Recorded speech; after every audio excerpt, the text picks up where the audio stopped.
Hello, good afternoon, and welcome to the law. This is your legal light. It is your help law. Section 23 of the Whistleblowers Act. I read, a whistleblower who makes a disclosure that leads to the arrest and conviction of an accused person shall be rewarded with money from the fund. Section 24. A whistleblower whose disclosure results in recovery of an amount of money shall be rewarded from the fund with A, 10% of the amount of money recovered, or B, the amount of money the Attorney General shall, in consultation with the Inspector General of Police, determine. That is the big monetary benefits for people who are willing and ready to do their jobs as good citizens. Whistleblowing. What is it and what are the benefits? We're right back. This is the law. It is your legal light. It is your help law.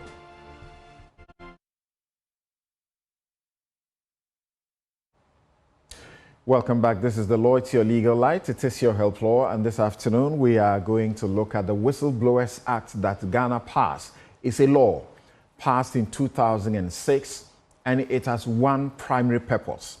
The purpose is to help citizens to do their duty as commanded by the Constitution, including in Articles 35 and in 41, particularly 41F. But in doing that citizen's duty, the law says you deserve a reward. So, for example, if you were in an office, you work with some colleagues, and they decided to engage in some corrupt behavior, the law said if you blew the whistle on them, that is, if you made a report about the wrongdoing that is about to happen in your office, you stand a chance of getting as much as 10% of the money that the state will recover as a result of that. Think about it. So you are in an office and someone is in a hurry to steal, say, $1 million. If you blew the whistle and they were caught, you would enjoy so much from it. And you will enjoy as much as 10% of it.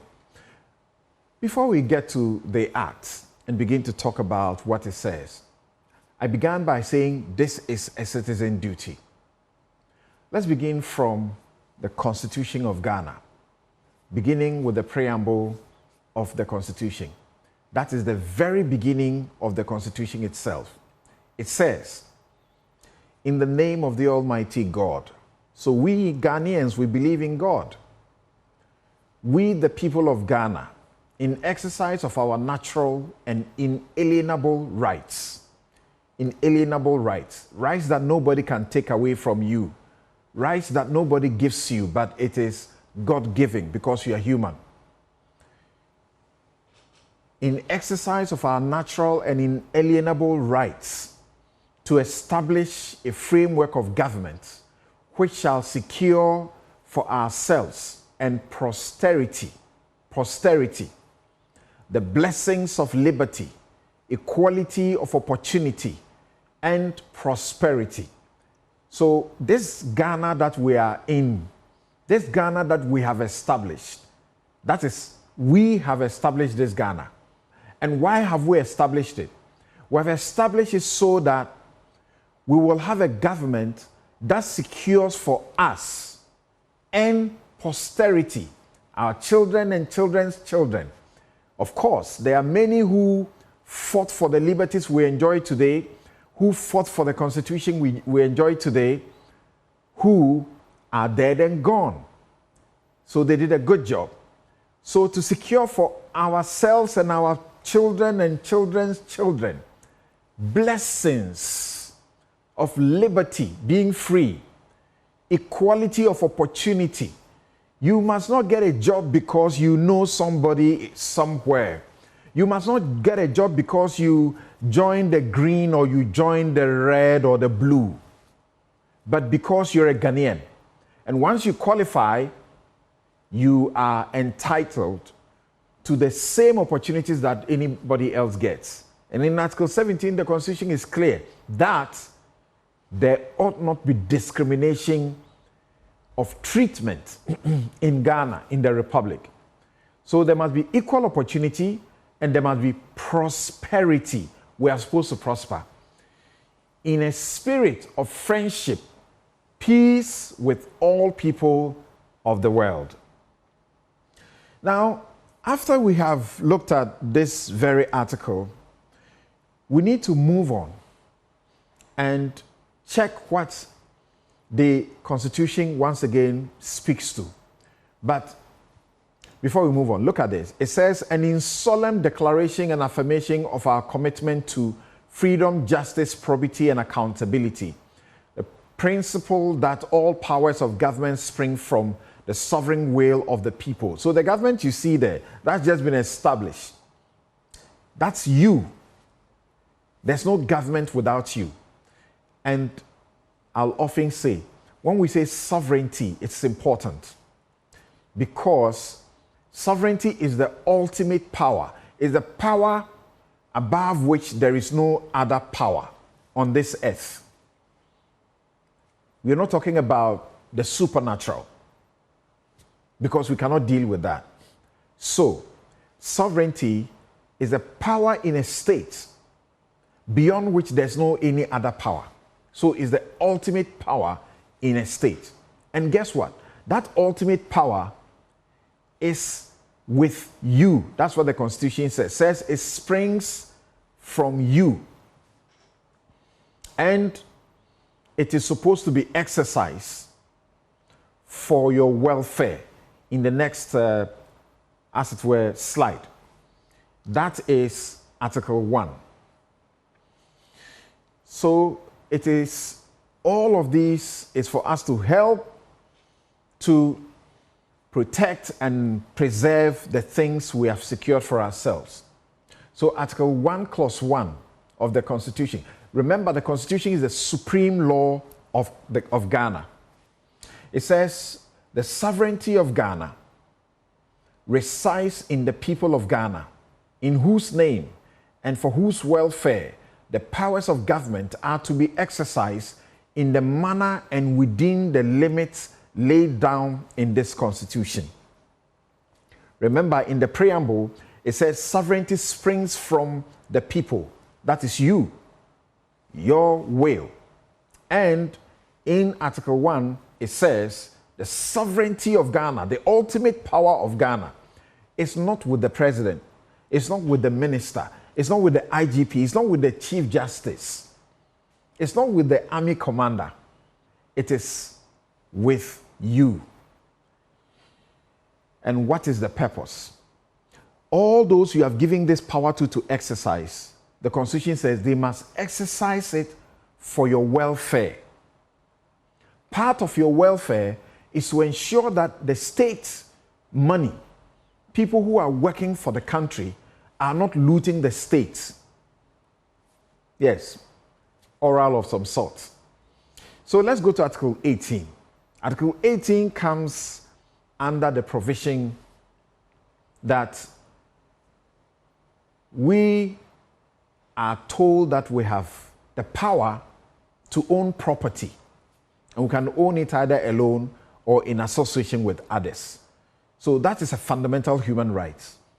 Under Chapter 5, you can own property, but you must own it through a lawful means.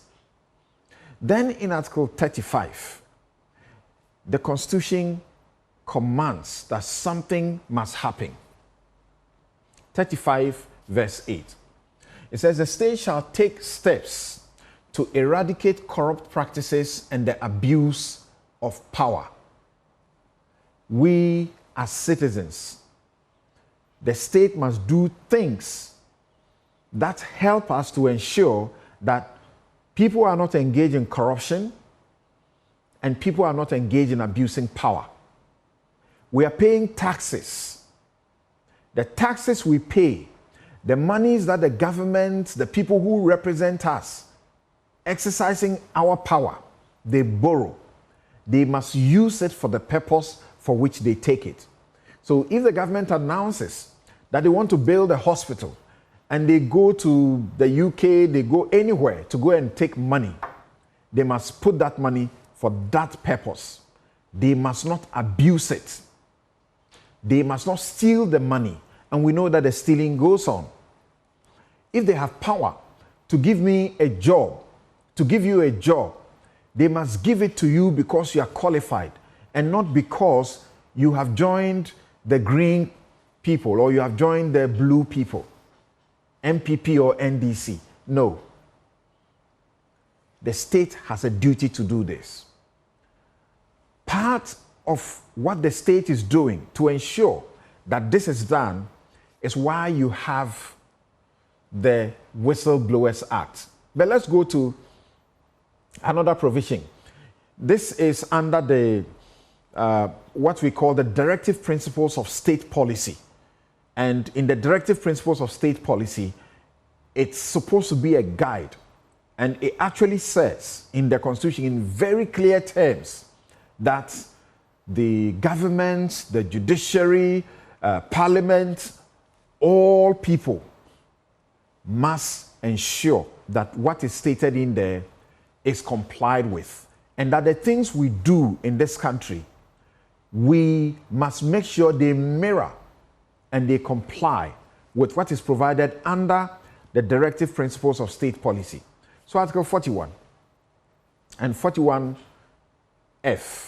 41 is simply about the duties of a citizen, what we should do as citizens. And it says we must pay our taxes. Every citizen must do their duties or exercise their profession conscientiously. That's what it says. And in doing so, we must also pay our taxes. When we pay our taxes, we want the taxes secured and the taxes used for our benefit. So here, in 41F, the Constitution says the exercise and enjoyment of rights and freedoms is inseparable from the performance of duties and obligations. And accordingly, it shall be the duty of every citizen. Mark that. The duty of every citizen. Are you a citizen of Ghana? You are enjoying rights. The police is protecting you. There is the army that ensures that there is no external aggression against us. Roads are being made because you are paying taxes and therefore you can drive on them. Markets are created so you can access the markets and do your business. When you are doing your business, no strong man comes and stands over your shoulders and takes your property away from you. You're entitled to make a property and nobody can come and take it away from you, because we are not living in the jungle where there is no law, where there is survival of the fittest or the strong. But in enjoying all those rights, the rights which include that your life, the dignity of your human person is inviolable, that the police cannot just come into your house or anybody cannot just come into your space and pick you up and begin to beat you up. When anybody does that, they are violating your dignity. They are committing a crime known as assault.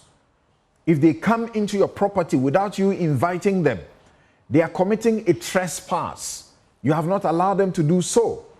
If they come and they begin to damage your property, they are damaging your property. That is also an offense. So someone cannot threaten you. If they threaten to harm you, it's a misdemeanor. They can go to jail for 3 years. It is the state that is making sure you are enjoying that kind of freedom. If there were no laws and the state didn't uphold the laws, it will be like a jungle life. The strong will munch, the weak. If you threaten someone to kill them, You can go to jail for 10 years because that's a felony. You don't have a right to threaten anybody, either with harm or threat of death, and so many other things. If you steal, you'll be arrested and you'll be dealt with. If you kill, you'll be put into prison for life. So the Constitution says once you enjoy all of these that the state is providing for you, you must perform certain duties. So he said it is the obligation, duty, and obligation of every citizen to perform these things as a citizen. 1, to protect and preserve public property and expose and combat misuse and waste of public funds and property. You are working in the office, like I said. You find yourself somewhere. You are not working in an office, but you know somebody who works, as a civil servant. You know that their salary is somewhere 3,000 cedis or 5,000 cedis. And yet you can see that they are building mansions. Meanwhile, like the Constitution again says somewhere else, that's funds that they are using to build those mansions. They are buying cars. It's not traceable to what the Constitution says. It's not traceable to income. It's not traceable to inheritance. It's not traceable to gifts. Somebody has given them a gift. Then they are doing something wrong. It is your job. You don't have to be with them in that office to make a complaint. And that is where the state then brought in the Whistleblowers Act. Now let's check the Whistleblowers Act quickly. It's to empower you to do the number of things that you find in the Whistleblowers Act. I'll take you through the beginning of it and take you through 1 or 2 provisions of it, and then you see what the Whistleblowers Act represents. The Whistleblowers Act says if somebody is engaged in impropriety, you may want to call it corruption, but impropriety, anything that is against the law, which is wrong, which is intended to defraud the state, you as a citizen, the Whistleblowers Act says you have the power, you have the right to blow the whistle. We'll go through the list as to who you can blow the whistle to. You can blow the whistle by making what the law calls a disclosure. And in section 1, subsection 1, it says a person may make a disclosure of information when that person has reasonable cause to believe that the information tends to show A, an economic crime has been committed, is about to be committed, or is likely to be committed. Economic crime. They're stealing from the state. Okay? Another person has not complied with a law, or is in the process of breaking a law, or is likely to break a law which imposes an obligation on the person. A miscarriage of justice has occurred, is occurring, or is likely to occur. So there are many circumstances the law provides where you can blow the whistle on any person who misconduct themselves. Right? It says in a public institution, there has been or there is likely to be a waste, misappropriation, or mismanagement of public resources. The environment has been degraded, galamsey, is being degraded or is likely to be degraded, or finally, the health or safety of an individual or a community is endangered, has been endangered, or is likely to be endangered. Then in section 2, it says a conduct which falls within any of the matters specified in subsection 1 is in this act referred to as an impropriety. A person who makes a disclosure of impropriety is in this act referred to as a whistleblower. But there are certain things you must meet. The fact that you are seeing some wrongdoing going on, that some galamsey is going on, degrading of the environment. It's part of it. That there's some thievery that's about to go on, that there's some fraud that's about to go on. You must make a report, but you must work within these conditions. You must make the disclosure in good faith. Not that you hate someone, the person who lives around you is a police officer, and you see that he's making too much money, that it's not up to his salary and so on, and he's making all this, having a luxury life. That is something you can do in good faith, not because the person has hurt you or the person, took your girlfriend. So you want to get at them. It says the disclosure must be made in good faith. The whistleblower must have reasonable cause to believe that the information disclosed and an allegation of impropriety contained in it are substantially true. What you are talking about must be true. The disclosure is made to one or more of the persons or institutions specified in subsection 3. I'll just go through that list. So, the disclosure of impropriety may be made by an employee in respect of an employer. So, your employer is evading tax. That's wrong. They must pay tax to the Republic so that we can all be taken care of. Okay? The roads that are being built, the government spends a lot of money to do common good for all of us. They must not evade tax. They are not paying the SNET benefits of people they are supposed to pay their SNET benefits to. All of these things are wrong. So you, the employee, the law says an employee can make that complaint or disclosure about the employer by an employee in respect of another employee. So you're working and there is a colleague who is doing some wrong, you can also report them. By a person in respect of another person or an institution. So that one is anybody at all. You don't have to be a worker in a particular institution before you can do so.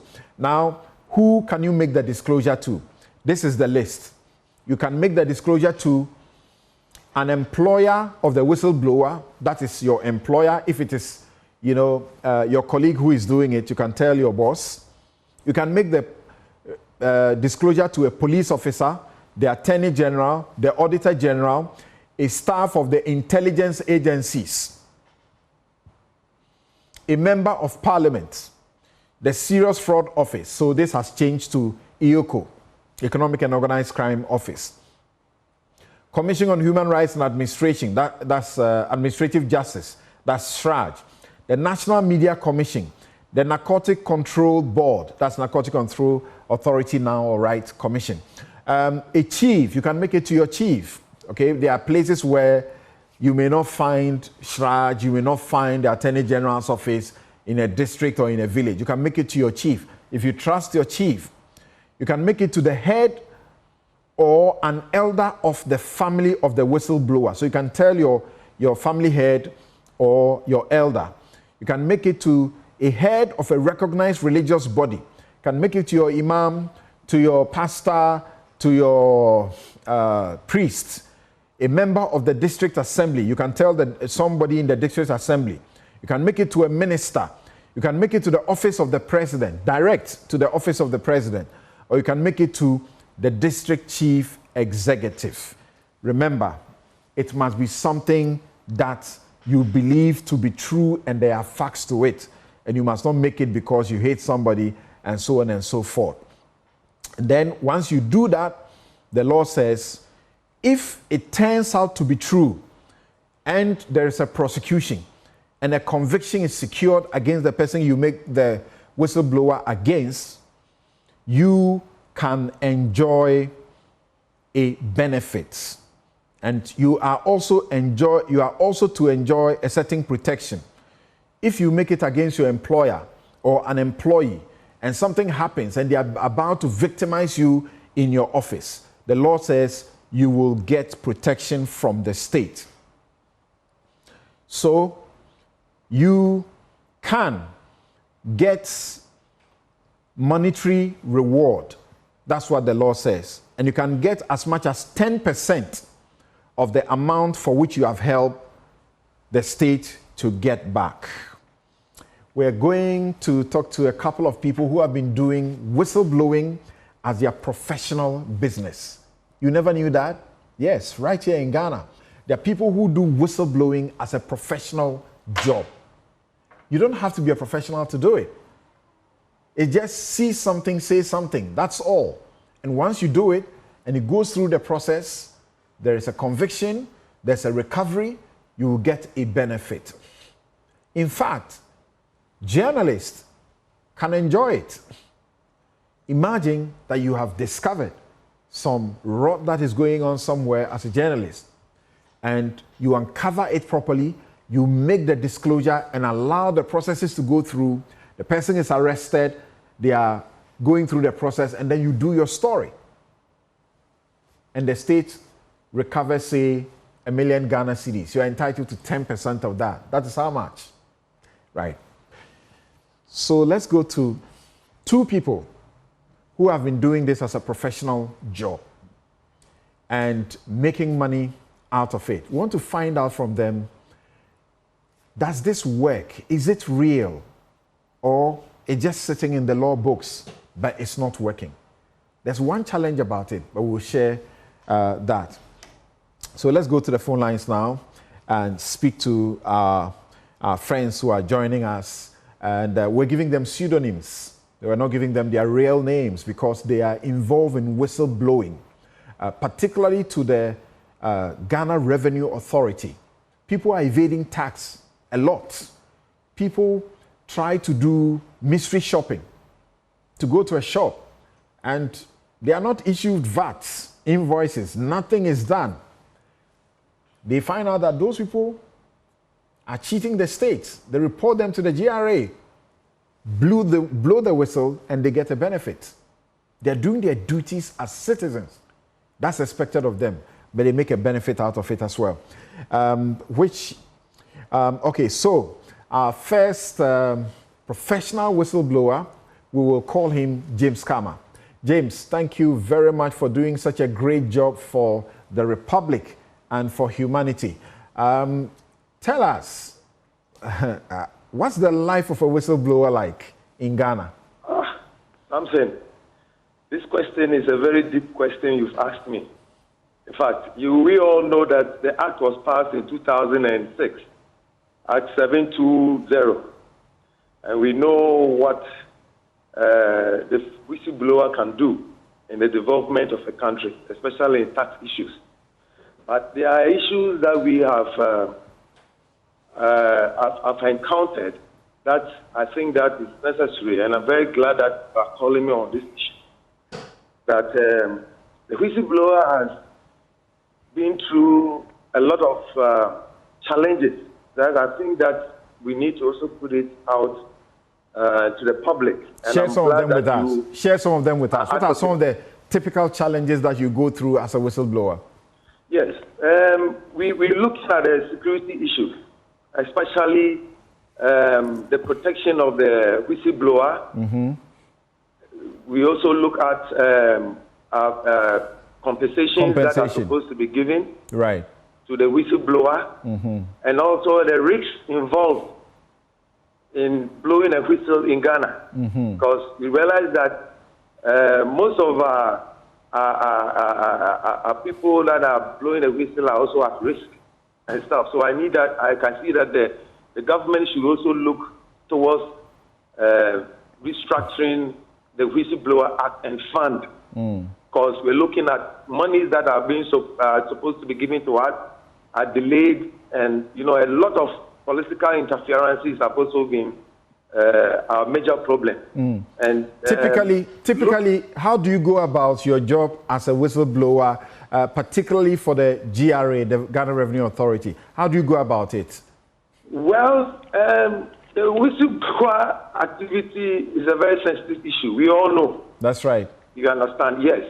And what we do is that we report and pick up information from both public and the private institutions who are also into these corrupt practices of invading tax. Mm-hmm. The monies that are supposed to be given to the state but they find a way of invading it. You understand? Right. So these are some of the things that we're looking at, and we are trying to see how best we can solve these issues. But what we also looking at is what the government the government will do in order to protect us. Because sometimes, as we speak now, there are a lot of things that are going on that are not in the public domain, and I've been listening to you and looking at the advocacy that you've been doing concerning the whistleblower and stuff. You know, I'll be very happy if you use this medium to let them know that the whistleblowers in Ghana are not happy about what is going on. Honestly, they are not happy about it. For example, James, Yes. the whistleblowers law speaks about protection of the whistleblowers. That is in Yes. section 12. Exactly. It says a whistleblower shall not be subjected to victimization by the employer of the whistleblower or by a fellow employee or by another person because a disclosure has been made. A whistleblower shall be considered as having been subjected to victimization if because of making the disclosure, the whistleblower being an employee is 1. Dismissed, suspended, Yes. declared redundant, denied promotion, transferred against his will, harassed, intimidated, threatened with any of the matters set out in that I've already read, is subjected to a discriminatory or other adverse measure by the employer or a fellow employee, or not being an employee, the whistleblower is subjected to discrimination, intimidation, or harassment by a person or institution. Yes. You say your security is threatened. Yes. Look, I speak out of pain and distress because we have a lot of whistleblowers out there who are scared. I can speak to you right now on authority that people have been detained out of blowing a whistle. I can give you names. I can give you people who have been detained concerning blowing a whistle. Yes, something. It's a very serious issue. And you see, I think that the government and the current government must look into that. Are they detained because they have blown the whistle in bad faith? Something. It's not in bad faith. It's in good faith. You can see that people are evading tax. Look, and sometimes I can say that, let me tell something. You see, this thing is a very serious issue. We need to find time to talk about it. I know, you know, and we thank you for being courageous enough to speak to us about it. Save Ghana. Yes, and I can tell you instances where people have been jailed. I mean, not jailed, but have been detained because of this. People have lost their jobs because of this. And I wonder what is even happening. But the law provides the safeguards. You must avail yourself of the safeguards. Yes. Not long ago, we read about somebody who blew the whistle somewhere in Tamale about something. And the person said his life and that of his family came under threat. Exactly. The police went in there to provide the cover that he needs, that the law says he should get. Yes. So once a report is made to the police, working together with SHRAJ, as the law says, they must provide you the cover you need. Something. What is the covering? What is the covering?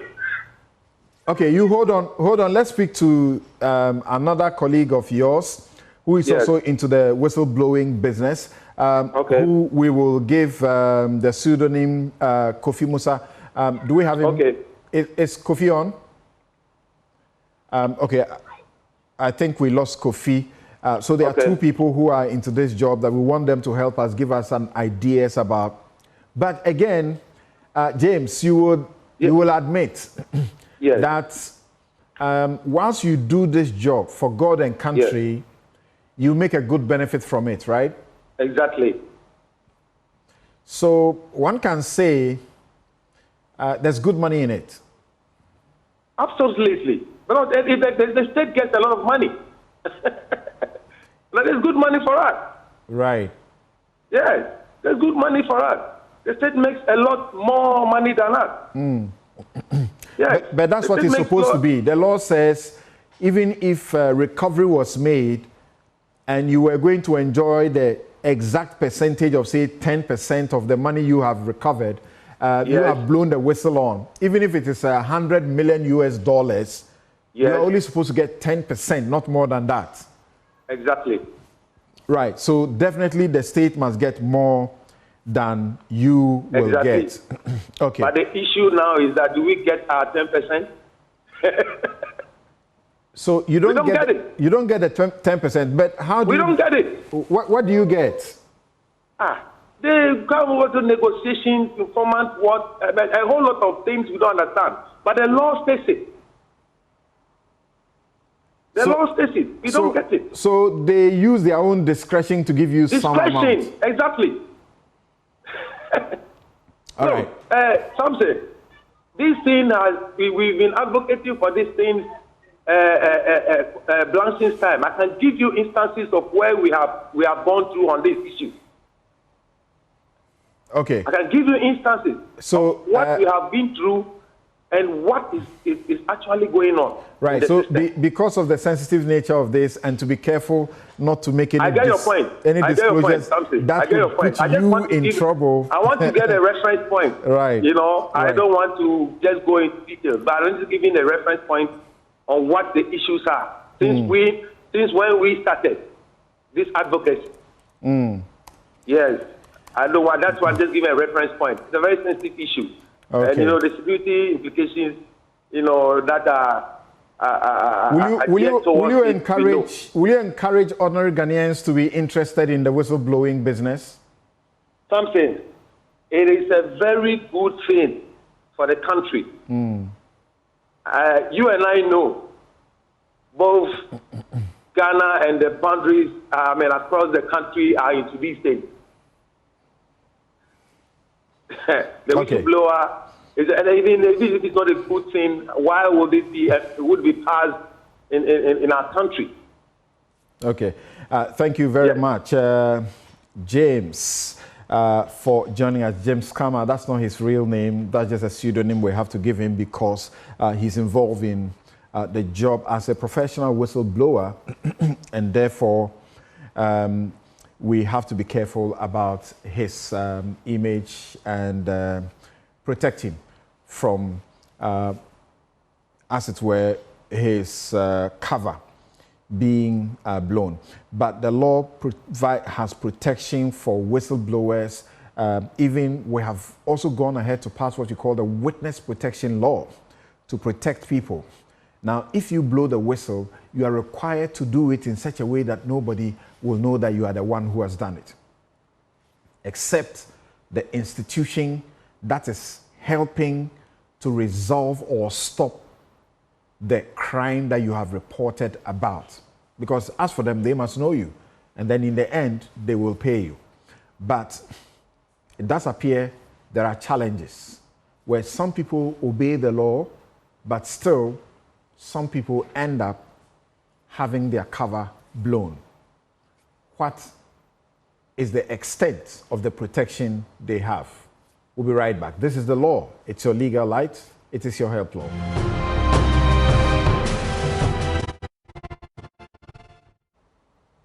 You're welcome back. We are just doing some general information, education around the Whistleblowers Act of Ghana and how you as a citizen must take advantage of it, not because you want money.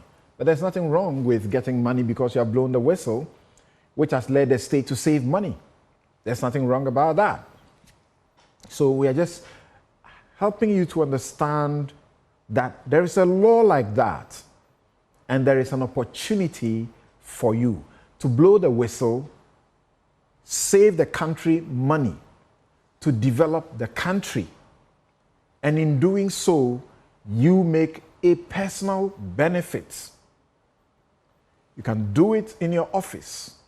You can do it against an institution, against anybody. And once the state pursues and your information is accurate and it leads to a conviction or it leads to a recovery, you potentially can get 10% of the proceeds.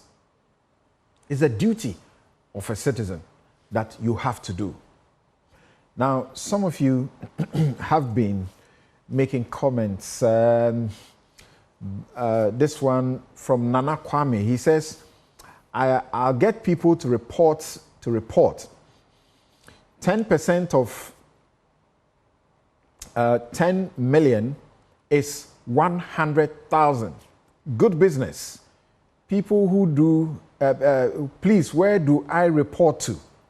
So I pointed you to the law, the Whistleblowers Act, which presents you with the list of places or people to whom you can blow the whistle. Check Section 3. If it's an unemployment, you can tell your boss. That's the employer. You can go to the police. You can go to the Attorney General, the Auditor General, any of the intelligence agencies, the NIB, the IOCO, Member of Parliament, SHRAJ, National Media Commission, Narcotics Control Authority, or is it commission now? A chief, your elder, your head of family, a recognized religious, head of a recognized religious body. It can be your chief imam, it can be your imam, it can be your pastor, it can be your priest, a minister, a member of a district assembly. It can go straight to the presidency because he says you can also blow it to the president. So if you hear about oral, this is what they are saying, that what oral is actually doing is getting people to blow the whistle to the president. But at the moment, they are not saying they are doing it under the Whistleblowers Act. So we don't know if the information the people are giving, if it leads to success, they will get monetary benefit. They are submitting their report to the president this week. Maybe the president will tell us. You can blow it to a revenue governing board. You can blow it to a district chief executive, among others. Now, I know we are opening the phone lines. You can call, ask your question, or make any contribution you want to make. That you give the information to your MP, to your head of family, or an elder, or a pastor, or a chief, and then maybe they blow your cover. They will be dealt with according to law, and you will get protection. That's what the law says. You blow the whistle against your employer, and they victimize you. They suspend you, they dismiss you. The law says all of that, you will be secured. You will not suffer it. Okay? So if the law is implemented and enforced in the manner that it is meant to be, you will be safe. What if they take the information and later turn out to say it is not you who gave it to them? Because they want to benefit from the 10%. So you keep a trail. Make sure that the information you are blowing, the whistle you are blowing, maybe you write it on a paper nicely, indicate your name, your address, something of the sort before you hand it to the person you are handing over to, and indicate that you are the one handing it to them. If later they want to change that you are not the one, you can contest it and you will have evidence to back what you're doing.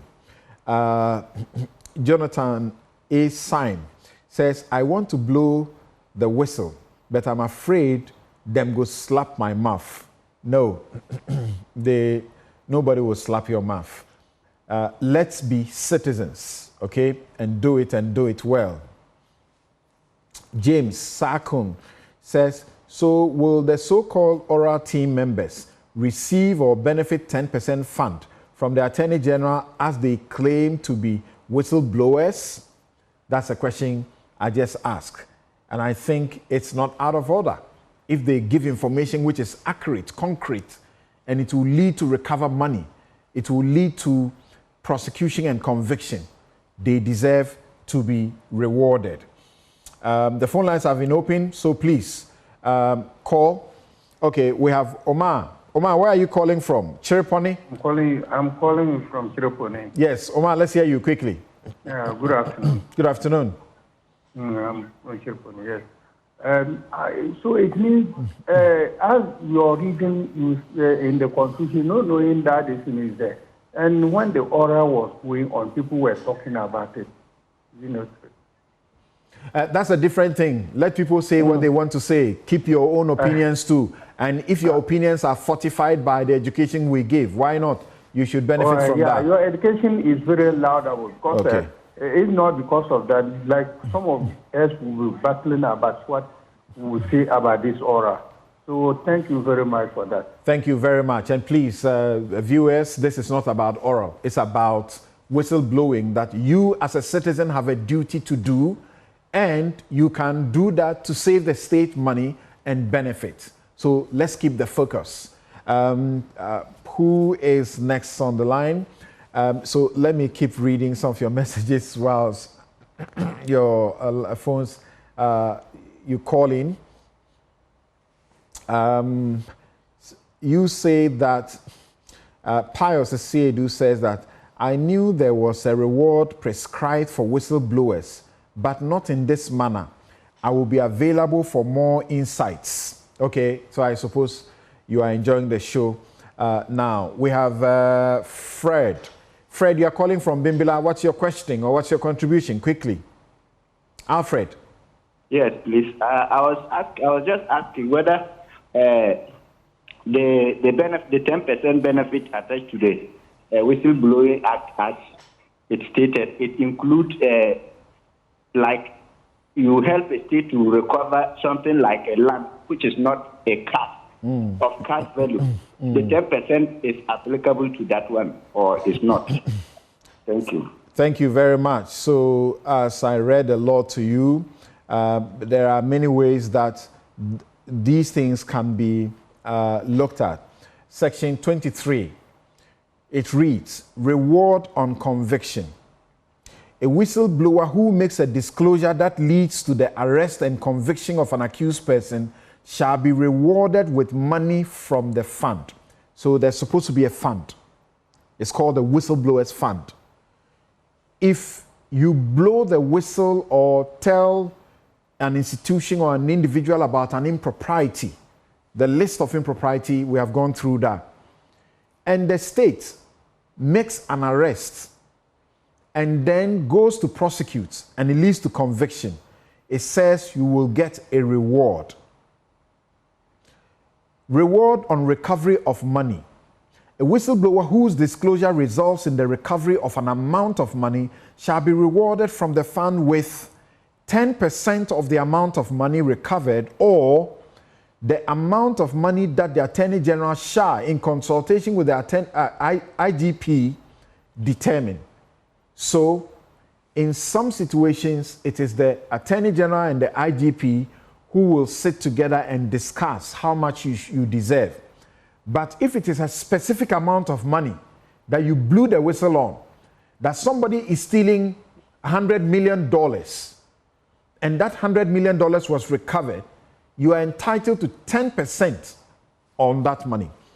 Yamwa, you are calling from Ofanko. Let's hear you, Yamwa. Yeah, good afternoon. Good afternoon. Go ahead. Yeah, my question is, the 10% that will be given, is it taxable or non-taxable? Well, it's money you are earning, so I suspect it must attract tax. Thank you, Yamwa. Are you okay? Abubakar Ayuba says, it's all much ado about nothing. Blow whistle and they will go settle it back door and leave you in the middle. This is Ghana. The laws are only on paper, but 90% ineffective. And this should not be our attitude at all. Yes, we have problems. And every country has problems. Our systems are not perfect. Yet they can be better. But don't say, because this is what you perceive, or you have an experience that is wrong, you will say that everything is bad. I think that attitude is not right, doesn't help. Do your citizen's duty and make money. Is it Francis? Francis, let's hear you. Hello. Go ahead, Francis.